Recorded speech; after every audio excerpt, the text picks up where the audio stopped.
Hello everyone, you're all very welcome to this very special Dreamspace Live Halloween Spooktacular. My name is Neve and I'm one of the teachers on the Dreamspace team in Dublin in our Microsoft office in Ireland. And I'm also joined by the lovely Amanda. Thank you. I was about to say, we look very spooky. What do you think? Yeah, Neve got us these there. I'm actually loving it. I'm loving the look. I don't know the types of looks we might get. We go around the office after this, but sure. We'll see. So, hey everyone, so I'm Amanda. Thanks for joining us. We can see your stuff coming in the Q&A, so please do keep those coming. I'm kind of monitoring the Q&A here, so I'm excited to see who's joining us and how you're getting on. So shout out already to a few people, but we'll do more later on. Exactly. So you're all very welcome for this special Halloween Spooktacular event. And I think we'll get stuck into like what we are looking at for today. So first of all, what are we learning? Well, we are going to look at Halloween's enchantment. So we're going to learn about like the history behind Halloween, why we celebrate it, and why it's like one of the spookiest holidays of the year. Yeah. Then, Amanda. So then we are going to dive into the amazing MakeCode Arcade, which is how we code our very own retro arcade games using a programming language called MakeCode. That's probably one of my favorite programming languages or things to do because you get to make your very own game, which I love. And then finally, we are going to use our creativity. So as Amanda said, we are going to be using MakeCode Arcade and we are going to make our very own retro style arcade game, which I am very much looking forward to. So let's just learn a little bit more about Halloween, Amanda. So like why we celebrate Halloween, what is it, what's involved in it, and so on. So Halloween is celebrated every single year on October 31st, and it's where people, you know, dress up in costumes. You know, some people might go trick-or-treating, or some people might host like Halloween-themed parties and do activities. I know when I was younger, we used to always have a Halloween party with our family, and we used to do, I don't know what it's called, but we used to like hang caramel like apples from the roof on a string and like try and grab it with our mates, but I don't know what it's called. We call that Bob for the apple, I think it was called, but let us know in the Q&A if you know what we're talking about. Some people might be like, what are they on about? But So some people, cool. So some people like host parties and do activities like that, which is cool. Maybe let us know what you guys do. Then we want to look at the origins of Halloween. So actually, I didn't know some of this, some of the things that we learned when we were doing our research for this series. So when we look at Halloween, it actually began with the Celtic festival of Samhain, and it signaled the harvest's end and the winter's beginning, which some people are not a fan of because some people don't like winter. Yeah, but some people love winter, I think. I like the like kind of feeling of it, but I hate the cold. Coziness. Yes, it is quite cold. Yeah. But also behind that as well, so the Celts believed there was kind of like a boundary or a fine line between like the living and the dead. So that's where the idea of like bonfires came from. So they used to light bonfires to scare away spirits, and it's also believed that they dressed up in costumes to disguise themselves so that the spirits wouldn't recognize them. Yeah, kind of feeling that like, I suppose you have. Element to it, exactly. Yeah. So then also looking at probably one of your favorite parts is pumpkin carving. So like, where did that even come from? Amanda actually carved really cool pumpkins at the weekend. She did a Minecraft themed one. We did, we did ones at the weekend. They're actually like, I think it's so much fun because like it's like artistic because you get to like draw it on, and then we went all out. We got those like pumpkin carving kits so that you could be like really detailed with it. Fun fact: I've never actually carved a pumpkin. I know, before. I couldn't believe that, Neve. God, mad. Yeah, but it's really good fun. Yeah. So if you haven't done that, I'd look into it. Recommend to a friend. Yes, absolutely. So like, where did it even come from? So the story is actually based on an Irish folk tale, believe it or not. So the story goes that there's a man named Jack. So that's where jack-o'-lanterns come from. And his nickname was actually Stingy Jack. So the whole story, there's a whole big story behind it. But basically, long story short, it's basically a man named Stingy Jack, and he made a deal with the devil. And then suddenly when he died, heaven didn't want to accept him, or the devil didn't want to accept him in hell, and the devil sent him on his way with like a burning piece of coal for light, and he like carved out a turnip and put the coal in turnip. So over the years that actually evolved into pumpkins that we carve out today. Carving a turnip, I'm sorry for anyone who's ever cut turnip. It's intense. Yeah. Can't imagine carving a turnip. Yeah, I know. Yeah. The pumpkin's way easier. Yeah, much easier. And then let's have a look at trick-or-treating. So I think this is one of the ones that people definitely know about, and I think a lot of people around the world do this one. Yeah, so this one again, I didn't know some of this when we did our research. So it began as souling. So people visited homes, they prayed for the dead. So that's where that like term souling comes from. And then they received food, and that's where then the kind of sweet collection idea came in now that we go around. But back then it might not have been your sweets. You might have been handed, you know, apples, which some people still give out because that's kind of the tradition. Yeah.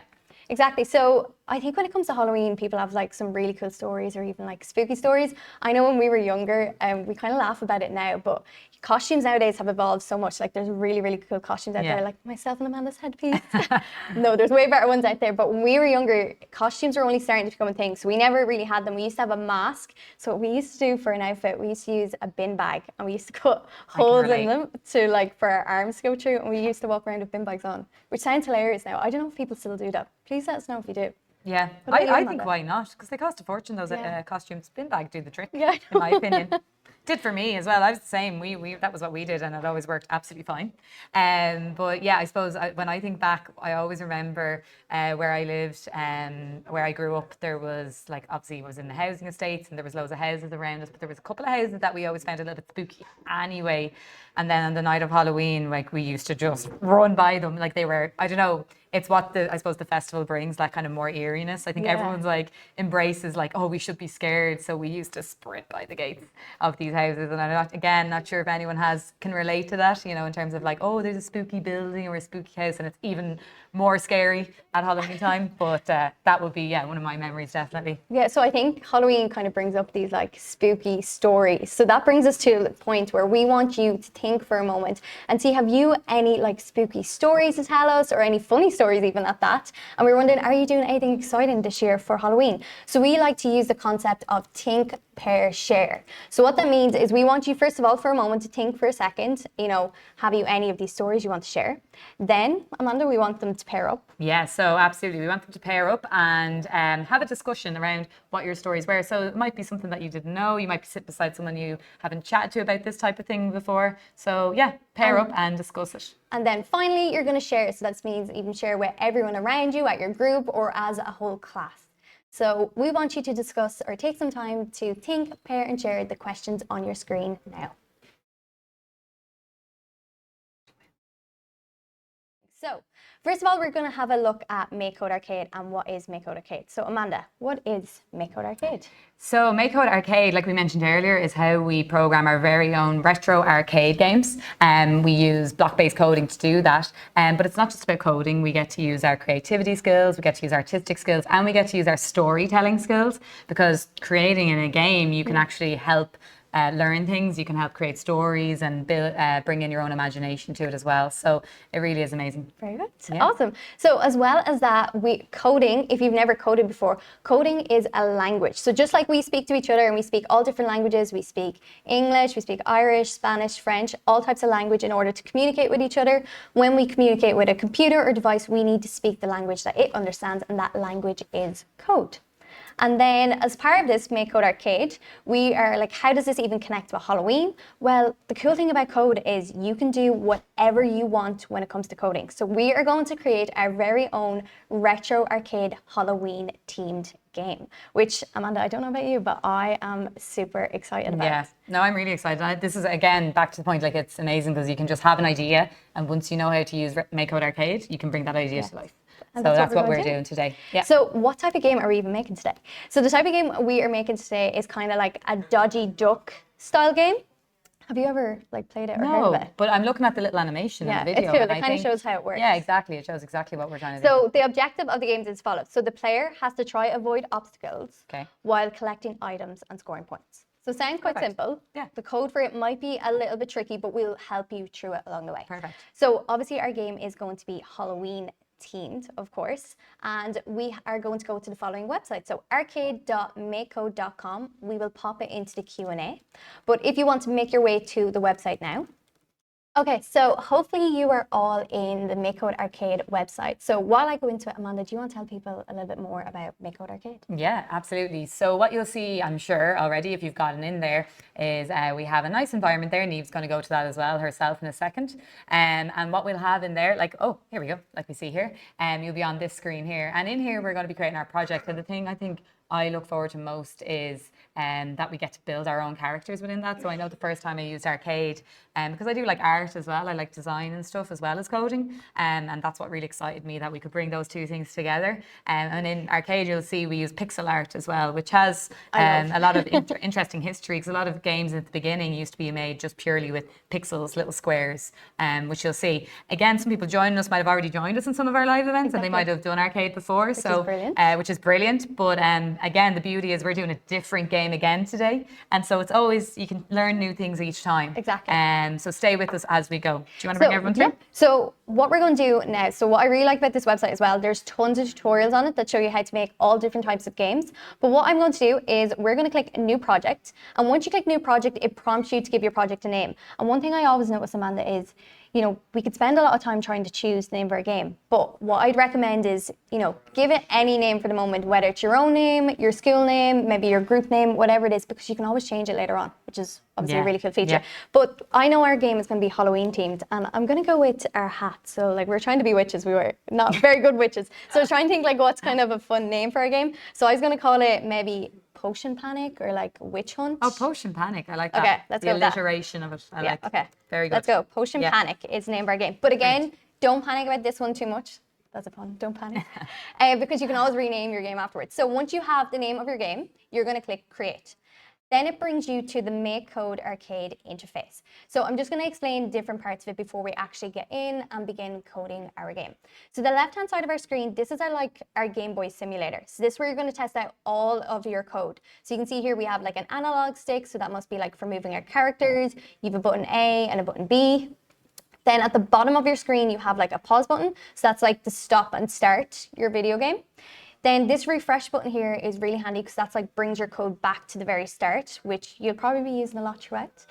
This bug toggle, Amanda, I kind of love this one because throughout your coding journeys, like you're going to make mistakes in your code, and this little toggle, the bug toggle, so a bug means you have a mistake or error in your code, can actually help you debug or fix the errors in your code. So it's a really, really cool feature.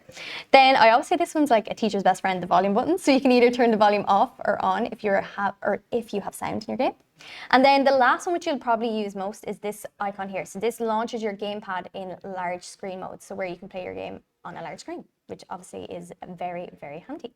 So as well as that, then in the center of your screen, you have like this, I like to call it my toolbox or categories. This is where you grab all your blocks of code from. And as Amanda mentioned, we're doing block-based coding. So I like to think of block-based coding as like digital Lego. They need to like stack on top of each other in order to be able to work. So you can see all the different categories in our toolbox, and they're all color coordinated. So sprites is like a blue color, controller is orange, game is purple, and so on. Music is pink, and you keep going. So if you're ever wondering where we got a block of code from, you can of course look at the colors of the blocks. And then to the right hand side of your screen, this is our work canvas. So this where we're going to be dragging out all our blocks of code for our game. Now, anytime you start a new project, Amanda, just always one block of code on our screen. And I call it, or I like to call it, a C-shaped block, because I think it looks like the letter C, but they're actually what we call event blocks. Do you know why, or do you want to take a wild guess why on start would be called an event block? Yeah, so an event indicates that something has happened. So I suppose when this thing happens, so when it starts, then whatever's underneath will occur. Exactly. So we have to actually attach blocks of code to that onStart block. So let's start with our game, okay? And we're going to do this as we go along. Excited. So the first thing we're going to do as part of our game is we're going to introduce the player of our game. Now, when we were designing this, we were kind of like, who's the player of our game going to be? And to be honest, I'm going to be quite vain. I'm going to be the player of our game. So players in our game are called sprites. So where we're going to get the block of code for our player of our game is in the category in our toolbox of sprites. So I'm going to click on sprites in our toolbox, and I'm going to drag out this very first block of code underneath the heading of create. See the way it says set my sprite to sprite of kind player. It's going to drag that out onto my workspace. I'm just going to zoom out a little so you can see a little bit better. And see the way when I drop it into my workspace here, Amanda, it's kind of turned that like grey-yellow color. So this is kind of indicating that we have a bug. So remember earlier you said we have to have them connected or they have to be attached. Yeah. So this block of code has to go inside our onStart event block, and it returns to its original color. Exactly. So in coding, we always talk about sequencing. So making sure that we put things in the correct order. So this is obviously the first thing we want in our game to happen. Exactly. So that's the first line of code we're doing, our first block. Exactly. Yeah. So next thing we're going to do is, it says my sprite. Now, I don't know about you, Amanda, but my sprite isn't my name, first of all. And isn't really vague, isn't it? Yeah, it is. But what we can do is we can actually rename this block. See the way there's like a little drop down arrow here? I always say drop down arrows are your best friend because it means you have more options to choose from. So I'm going to click the drop down arrow, and you get the option to rename the variable. So I'm going to click on rename variable, and I'm going to give it a name. Now I'm going to be boring and just call it my own name. Or would I just call it You're Wicked Neve? You're Wicked, yeah. So I think you're the baddie in the game. So. Okay, we'll call it Wicked Neve, okay?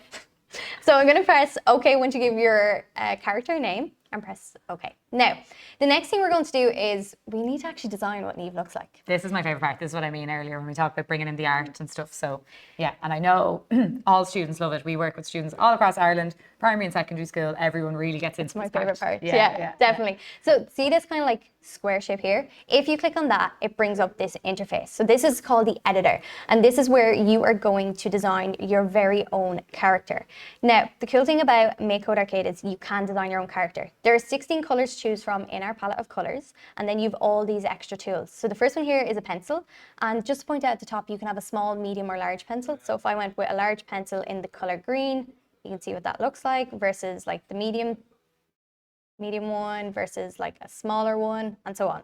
Okay, you also have a rubber. I can rub them out, which is very handy. Or at the bottom of your screen, if that's taken you ages like it's taken me, there's also an undo button, so you can just like undo everything like really quickly. You also have other features like a paint bucket. So the paint bucket like colors the entire screen all at once, which is again very handy. Then you have like these other cool tools. So like there's a circle shape that helps you draw a circle, because it's really hard to do that in pixel art, draw circles. So if I attempt to do one here in this like kind of greeny color, see, making it a lot easier. And you can do the same with squares and rectangles and so on. So the undo button at the bottom is a really very handy feature. And also to point out at the bottom of your screen, you will notice the size of the screen. So in MakeCode Arcade, our characters, we typically want them to be kind of on the smaller side because we don't want them to like take over our entire screen. Yeah. So by default, when you always click into this, it's always 16 pixels by 16 pixels. Amanda, do you want to tell people like what is a pixel? Yeah, so a pixel is one color. Yeah. So like a pixel can only have one color at a time in it. So see the way here when I click on it, it can only, like one square can only have one color. Yeah. That's kind of what that means. Sorry, I'll change it to the pencil so you can see. But what I also love about MakeCode Arcade is if you don't have time or if you're in a rush, there's also like tons of pre-made like characters there for you to use. Nice. So if you click on gallery, this is like my favorite part because you have tons to choose from. So you can see here there's ducks, you have someone here like holding a sword, there's a princess. There's like so much to choose from. So I'm going to scroll all the way to the bottom so you can see. And the cool things about these, Amanda, is you can actually edit them as well. So you can click on one and edit them. Yeah, because a lot of the time this can be like a nice little framework. It has the basics of what you want, but maybe you want different colors. Maybe you want to add a feature to it. So that's what I love. I love looking at the gallery and seeing, right, is there one here I can take and then make it my own by using my pixels and my different colors. Exactly. Yeah. So what I'm going to do is I was trying to think what I would be, but I actually think I want to be a princess. So maybe I could be like a wicked princess. What do you think? Yeah. I like the princess. I like the crown, the tiara. So I'm going to click on the princess for my character and just show you how you can edit them. If, let's say, I want to change the color of the hair on my character, Amanda. So let's say I want to I was going to suggest maybe, the little crown. That should be like a witch's hat.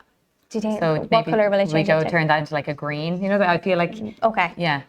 Something like that. Well, like bright green. So a paint bucket. So like. Yeah. What do you think? Like this? Yeah. There's my little crown. I feel like that's a little bit more Halloweeny than a crown. Maybe. I don't think a witch has a crown. I don't think so either. So you can edit this and change the colors whatever way you want. So once you're happy with the player of your game, you're going to click done. Amazing. And then we'll test it on our game simulator. So you will see your character appears in the center of your screen. Okay. Nice. Now, the last thing to point out about this block is, see over here, it says sprite of kind player. We want to keep it as a player because this is the player of our game. But if you press that drop down arrow, you can change it to other types of characters. But we are just doing the player of our game for the moment. So we're going to leave that as player. Now, Amanda, the next thing we want to do is I want to be able to move my character. And if I move over to my analog here, my character isn't moving. They're bang in the center of the screen and that's kind of the default position. Yeah. But we want to be able to move them from that position. Exactly. So, do you want to take a wild guess what category in our toolbox would we get the block of code for moving? Well, you're using your controller there, aren't you? Yeah. So we can probably guess it's going to be in there. Exactly. And again, people who've joined us before might be already thinking this. Yeah. Super. So we're going to click on controller and then you've all these options. But the very first block is the one we're going to use that says move my sprite with buttons. So I'm going to drag that out onto my workspace and I'm going to attach to my on start block. And remember, Amanda, you said your sequence is really important. So that's the order of your code. we first want to create our player and then we want our player to move. So this block of code goes to the bottom of our code. Really important. Some people mix this up all the time. They wonder why they have a bug. But if you actually go back through it in order and think about the logical sense behind it. So obviously it makes sense that we've created our player and now we're telling our player to move. Exactly. Yeah. So let's test it out. So I'm over here. Oh, Amanda, I think I need your help. Why is my player not moving? Yeah, so you can see over here it says move my sprite. There's a little exclamation mark. It's given us a little bug. So it's trying to help us. And that's the cool thing. It does try to help us, the platform, to let us know, look, this might not work. So remember we said that was really vague at the start. So we're going to click on that arrow. Yeah, so I don't have a character called my sprite. No. What did we call it? We called it Wicked Neve. So well, I'm gonna... I made you change to that because she So- is. So we're going to click on Wicked Neve and then hopefully that'll get rid of that warning symbol. And then let's test it out. So Give it a test. we can move Wicked Neve, and you can also use the keys on your device if you have a laptop or computer. But oh, Amanda, I'm noticing something else. Yeah, so I think this is another common one. So obviously the instruction is just to let us move our sprite around with the buttons, but there's no kind of parameters to that. So we're literally going off the screen. And in the game, that might be kind of, it might for the purpose harm of the this game, we want to stay on the screen. Yeah, in other games you will want to move, like platformer games where you're like Mario, where you're like moving along, need to jump and it moves with you. But for this one, no, we don't want that, don't we? No. So anything to do with your sprites, you're always going to get that block of code in the sprite category of your toolbox. So I want my sprite to stay on the screen, so I'm going to get that block of code in sprites. So I'm going to click on sprites and I'm going to scroll down until I see sprite stay in screen. I have it here. Set my sprite to stay in screen. So I'm going to drag that out onto my workspace. Now, Amanda, I have a question for you. So we first wanted our player to create our player. Then we wanted our player to move. And now we want our character to stay in screen. Where should this block go? So I would say we should let the program know to do this before we start moving. Exactly. Yeah. So that's really important. So the sequence of your code, again, super important here. So we want our character first to stay on the screen and then be able to move. So this block of code actually needs to go in the middle. And then there's one other thing, because I'm anticipating this. I think I'll have a bug in it. Yeah, there you See go. that little warning symbol? Because I don't have a character called my sprite. It is called Wicked Neve. So we'll click on Wicked Neve. And then, of course, we're going to test out our code. You always have to test it out, see if it's working. So let's start moving Wicked Neve. And Amanda, I'm bouncing off the walls. So that's exactly what I wanted to do. Sounds like you. So what we want you guys to do is we want you to create the player of your game. We want you to get your player to move, and we want you to get your player to stay on the screen. Good luck. Okay, so hopefully you all got that far in your game. So next thing we need to do, Amanda, is we want to introduce a projectile in our game, because we're making, remember, that dodgy duck style game. So this was our player, which was the duck in the original game. So I have Wicked Neve, but now we want to introduce a projectile. Do you want to tell everyone what is a projectile? Yes, and I'm sure people can even think in their own heads, what do you think of when you think of the word projectile? So in our game, it's going to be something that moves across the screen, and we can add different speeds and different things to it as well. And because it's going to be something we physically create in the game, it's going to be still classified as a sprite. Exactly. Yeah. So I was thinking there, like, how often do we want projectiles to appear on our screen? So I want it to appear maybe like every 1 second or every 2 seconds, depending on how hard we want our game to be. Yeah. So for this one, we actually need to bring out a new event block, which is in the category of game. So in the category of game, you have 2 different blocks you can choose from, but I want to choose the one that I can add time to. So this is the second one here, on game update every 500 milliseconds. Now, just to explain that part of it, and I'll zoom in so you can see it a little bit better. Milliseconds is, so like 500 milliseconds is half of 1 second. And That's the less, that's fast. the less time that there is, the harder your game is going to be. So I'm going to see what 1 second looks like. And again, we can change this throughout our program. If you think like it's too difficult, you can give yourself like a longer amount of time here. But that's the first part. So we're going to introduce that block, or that event block in our code. So on game update every 1 second or 1000 milliseconds. So then we want to introduce our projectile, as you were saying. Yeah. So where you get the block of code for that is in sprites, because it is a sprite. So I'm going to click on sprites, and I'm going to keep scrolling down until I see the heading of projectiles. And it's this one here. Now there's 2 blocks to choose from, but the type of game we are making, we want our projectiles to come from the side of the screen. So we're going to use the second block here that says set projectile to projectile from side with W, X, and W, Y. So I'm going to bring that out on, VX, or sorry, V even, sorry. And I'm just going to zoom out here. So I think we should first explain this code because there's a lot in this block of code. Yeah. So what V means in coding is the velocity. So that is the speed at which your character is going to move across the screen. And then see where the X and the Y is? That's your axis. So in coding, and you probably know this a little bit from math, you have an X-axis and you have a Y-axis. So the X-axis is going horizontal on your screen and the Y-axis is the vertical line on your screen. I always say X goes across. Yeah, So like that's you do an actually X cool. and you do that, that's Yeah. across. So X goes across And and then- Y scoops down. That's very cool, I remember it. There you go. So that's the first part of it, okay? Now, Amanda, set projectile. A bit So- like before. Yeah, a bit like before. Again, this is going to be our sprite name or our variable name, which Yeah. is what these blocks are. They're variables. They're storing information. So projectile again, a bit vague. So- we probably want to be specific again, like we did. So we're going to rename it. And this time, I'm actually going to have this one as a witch. So I'm going to introduce a character that is actually a witch. Even though I'm Wicked Neve in the game, I'm going to have a witch in it. So I'm just going to call this witch, okay? Yeah. So again, you can name it whatever you want this character to be. So think of this, your projectile, as like nearly the enemy in your game in a way, okay? Brilliant. So I'm going to call this witch and I'm going to press OK. So then the next thing we can do is, just like before where we got to design our own player in our game, we get to design what our projectile looks like. So I'm going to click on the square and it brings up our editor. Now, I don't want to actually design it. I'm actually going to use one of the pre-made images in the Perfect. gallery, which is really, Might as really well. handy. Yeah. So I'm going to scroll on down and I actually know there's a witch in here. So I'm going to keep scrolling and there's one just here, has a yellow hat actually instead of green. Somewhere here. Perfect. Here. That works out There's well our witch. because I was worried. Yeah, that I'd have to make a witch Yeah, from yeah, scratch. yeah, I was from worried for scratch. myself. Yeah, yeah. I'm not as creative as you guys. You guys are way more creative than me. So I'm going to click on our witch and I'm happy the way the witch looks. So I'm going to Yeah. press done.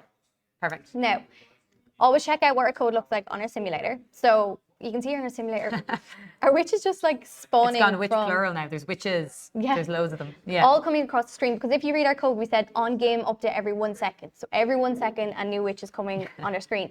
But Amanda, they're only coming like from one part and Yeah. they're not coming the way I want. I want them to go directly across the You want them screen. to be horizontal and they're kind of Exactly. coming slanting down. So we Exactly. probably need to look at those numbers for velocity on X and velocity Exactly. on Y. So this is the first thing we need to do. So what do we want it to be? So we want it to be going across our screen, which is our X axis. Okay. So we actually need to change the velocity of our Y axis to 0. Okay. So we don't want our character going Downwards at all. downwards, Because yeah. it's like if you think about velocity, it's something that's moving in a direction. Yeah. So what we've said there is go across and go down. And that's why it was like slanting, because it's like, Yeah, But now we're like, no, don't come down at all. Yeah. Just stay there. So if Yeah. you have a look at our simulator, you can see them literally going across the screen. They look Yeah. quite funny. But as well as that, you can actually change the speed that they go across as well. So 50 is kind of like average speed. I'm going to make my game a little bit tricky. Okay, so I'm You're actually mad going for to the do it. tricky Yeah, I games. I'm know. the opposite. I'd be saying on game update every whatever, and I'd be. So yeah, this is the beauty of it, though. Yeah. If you're better at your game and you like a more, you can do that. Yeah, and you I can might make challenge it easier yourself. for myself. So I'm going to challenge myself Yeah. today. Spooky season, why not? Why not? So the max speed I can do is 100. Okay, so I'm going to do 100 and let's see what that looks like on our screen. So you can see the witch is coming out really quick across the Speedy screen. witch. So it's up to you whatever speed you want. So it's the velocity on the x-axis you want to change there. So again, whatever you want. So you saw 50, there was like a nice consistency, but I changed to 100, which does make my game a little bit trickier. Okay. definitely. Now, next problem, Amanda, I'm noticing. It is very easy for me to play my game because remember the projectile is what you're trying to avoid or your obstacle in your game. It's so easy for me to avoid them. I don't even need to go to the top of our screen. No. But that's too easy. Yeah. Okay. We want that our projectile spawns in random positions on that x-axis on our screen. Okay. Or not even your x-axis. Actually, this is where it gets a little bit confusing. It's your y-axis we want it to spawn from. Okay. Because it's coming from the side of your screen. Yes. So remember, your x-axis is horizontal, but your y-axis is the vertical line. This is where it gets like that little bit tricky. So where we're going to get the block of code for this is in sprites. And the block. And we should say, sorry, don't worry, we'll recap on all at the end. So Yeah. you can just try and watch and take it in for the moment, and then we'll recap on the steps and the blocks and then give you plenty of time to do this. Yeah. Just heads. So the block of code we want to use is underneath physics, and it's this one here that says change my sprite x by 0. Okay, so I'm going to drag that out onto our screen, and I'm going to put it at the bottom of our C-shape block here on game update. Now, There's a few things with this one, so it is a little bit tricky, okay? First of all, we have a bug in our code like before because we don't have a character called my sprite. Exactly. And we're dealing with our projectile here, and I named our projectile witch. So we first of all need to change this one to witch, okay? Now, the next thing we'll do is, see the way the block of code says change witch X by 0? We actually want to change the Y. So see the way there's that drop down arrow? Perfect. If we click that drop down arrow, there's a bunch of options in here, but the one we want to choose is Y. So we want to say change witch Y by 0. Yes. So again, nothing's happening there, Amanda. They're still like kind of spawning at Yeah. the top of our screen. Yeah. So the next thing we need to look at or introduce is random in MakeCode Arcade. Yeah. Again, it's a little bit tricky, okay? So But just to random, explain. if we think about it, random is going to be, what do we mean Anything. random? Random numbers, don't we? Yeah. So random numbers. So just to explain the MakeCode Arcade interface or the screen.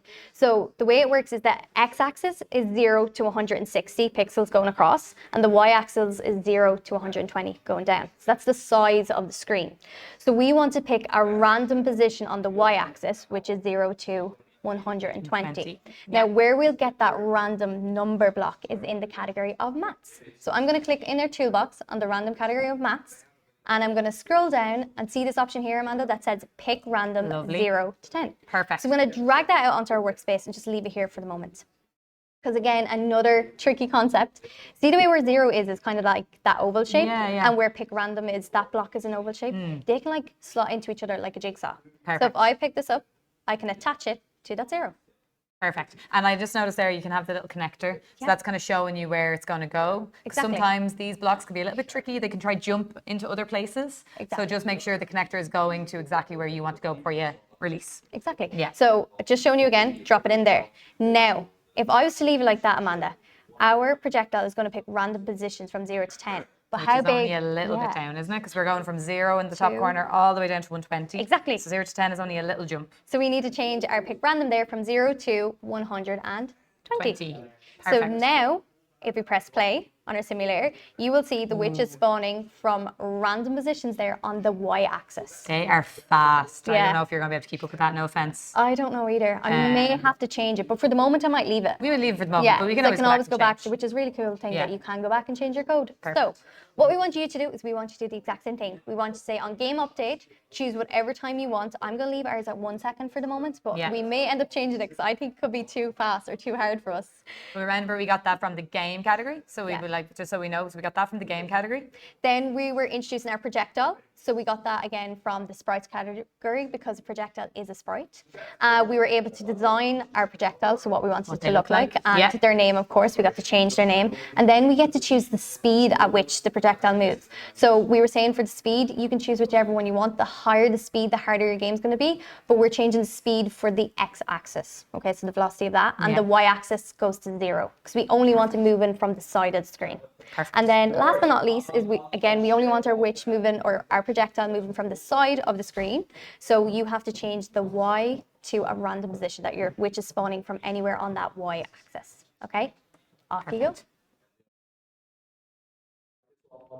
Okay, so hopefully you all got a chance to catch up with us in the code. So Amanda, will we give our game like a quick little play and see how it's working? Yeah, I think it's really important. This is with any programming or any coding you ever do, be testing your code constantly as you go. Yeah. So obviously in this case, it's cool because when we're testing our code, we're actually playing a game. So let's see. So the whole Yeah. idea of our game, remember the objective is we have to avoid the obstacle. So the obstacle here is our witch or our projectile. But Amanda, when I'm overlapping with my projectile, nothing's happening. So it's not really a game yet. No, So- like this is not going to excite anyone or they're Exactly. basically going to stop playing. And we want to, if you think about it, you want to make sure your game is exciting, Yeah. that it hooks people in. So I think, no offense yet so far, but this is not going to entertain anybody. So what we need to do is we need to add more code. Okay. Yeah. And what we want to do is we want to add a code that when our player overlaps with our projectile, that maybe we lose a life. What do you think? Yeah, I think it makes sense to go Then with the we- lives, lives, isn't yeah. it? So, but to do that, Niamh, we have to give ourselves some lives because there's Yeah. no point in us, we can't say lose a life if we've don't. no lives to begin with. Exactly. Yeah. So let's start with when our player overlaps with our projectile, okay? Yeah, perfect. Or our witch in this case. So anything, remember, to do with sprite, you're always going to get that block of code in sprite. So I'm going to click on the sprite category and I'm going to scroll on down until I see the blocks of code that says overlaps. See underneath the heading of overlaps, we have this big C-shaped block or event block. So I'm going to drag that out onto our workspace and let's just have a little read of it. So it says, on sprite of kind player overlaps other sprite of kind player. Now, I need to change this because I want that anytime my player overlaps with my projectile. So see the little drop down arrow, our little best friend? So if you click that, you can change this to projectile. Perfect. Okay, so now it says anytime our player overlaps with our projectile.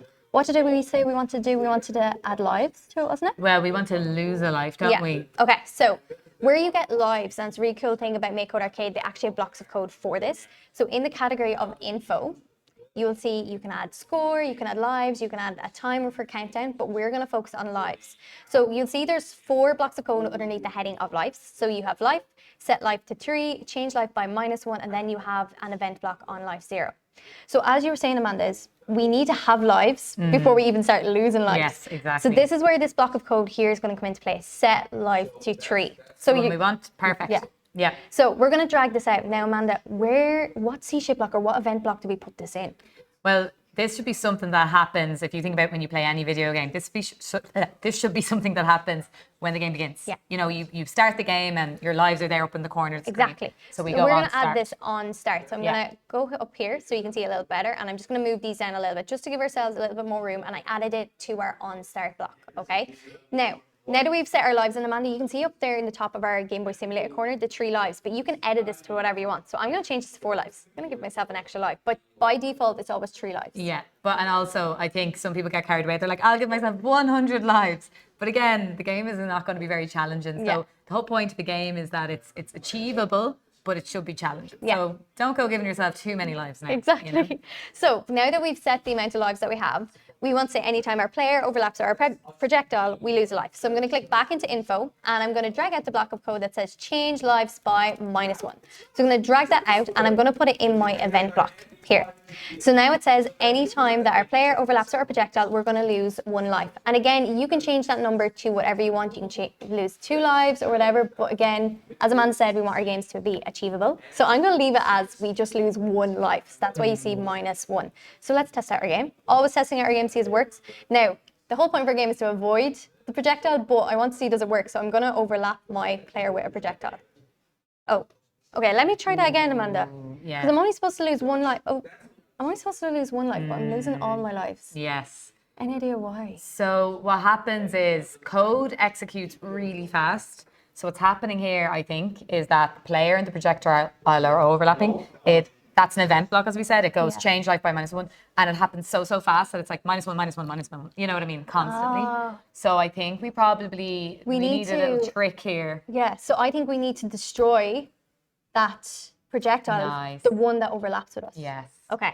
So again, anything to do with our sprites, you're going to get the block of code in sprites. So I'm going to click on sprites and scroll down until I say or see a block that says destroy my sprite, and I see one just here. So I'm going to drag that out and add that to our event block here for overlaps. And it says destroy my sprite, but Amanda, I know I'm going to have a bug here because I don't have a character called my sprite. Now, which sprite do we want, or would you think we want to? So we're talking about the projectile, but we're also talking about specifically the one we've overlapped with. Yes. Now, this is the mistake a lot of people make, which is so fair. I remember when I started code, I used to make this mistake all the time. Yes. If I destroy the projectile I just made, which is the witch, that's going to destroy all of them. All of them. Okay, Because it links back to the one code at the top, which was called this switch up here. Yeah, exactly. But I don't want to destroy all of them. I only want to destroy the one that we've overlapped with. Yes. And if you read our C-shaped block of code there that says on sprite of kind player overlaps with other sprite, which is the projectile that we overlapped with, we can actually grab this block here that says other sprite, and this bit is the bit that's a little bit tricky, and you can drag it and connect it here instead of your witch. So I can actually delete that block of code because I don't need it. So just to show be you again, specific about it. So why we're doing that is the witch variable is to do with the overall sprite of witch, which is constantly updating. So if we destroy that one, that's every witch we're creating gone. However, this variable, other sprite, is specifically to do with the one you've overlapped with. Exactly. And the cool thing about this is, Amanda, see the way there's this plus icon here? You can choose how it basically disappears or destroys off your screen. So the drop down arrow here for spray If you click on that, you can get to destroy it whatever way you want. And I think because it's Halloween, I'm going to choose fire. I was about to say, don't use hearts because No. that's not on theme. So I think Yeah. fire is good because think of Yeah. like bonfires. So I'm going to Brilliant. use fire. And again, we always test out our code and see what it looks like. Let's do it. Now, the whole purpose is we're meant to avoid them, but for the purpose of this Oh, testing look, out. it's like a streak of Yeah, fire it's left cool. behind. That is And see, deadly. I'm only losing one life as Yeah, well at a yeah. time. Brilliant. Okay, we'll try it one more time so you can see. See the way I'm only losing one life? I'll get hit by another witch again, and another witch again, and finally one more witch. And I after take losing it all my back. Your lives. game is not hard, so I take it back. We're probably going to have to make it harder. Do you think? Well, are you Let's see how finding we that go. hard? Well, we'll see how we get on. Yeah, okay. maybe. So what we Yeah. want you to do now is we want you to introduce your projectile on a game, or when your projectile overlaps with your player, that you lose a life. So first of all, you need to set how many lives you want in your game. Then you need to lose lives, and then you need to destroy only the sprite that it overlaps with. So that's the little tricky part in this. So there's 4 blocks of code. It's the start. We will maybe click and highlight them. So we have our set life block is the new block we've added here. We have and then we have our event one for the overlap. Exactly. So we might go full screen again for people in their exactly. in their classes, and let us know how you're getting on. Okay, folks, so hopefully you got a chance to catch up with us. So the last thing we're going to do, Amanda, to add to our game is we're going to add a timer, because as you can see, our game is quite like easy enough that like you could possibly avoid all those witches or your projectiles, but if we add a timer, you only have a certain amount of time to actually avoid all your projectiles. So you might have noticed when you were grabbing the lives block that you would get the block of code for this in info. So I'm going to click on info, and I'm going to scroll down, and underneath the heading of countdown, you have a ton of blocks, but the block we're going to use is this one here that says start countdown. And Amanda, when do we want to start the countdown? Because we have a lot of event blocks out in our workspace, but when do we want to start our countdown? I think again, like when the game begins, really. Yeah. So where our lives is here. So I'm just going to move down some of these blocks here. So just move them out to give it a little bit more space. And 10 seconds isn't a whole pile of time. So I might change this maybe to 20 seconds.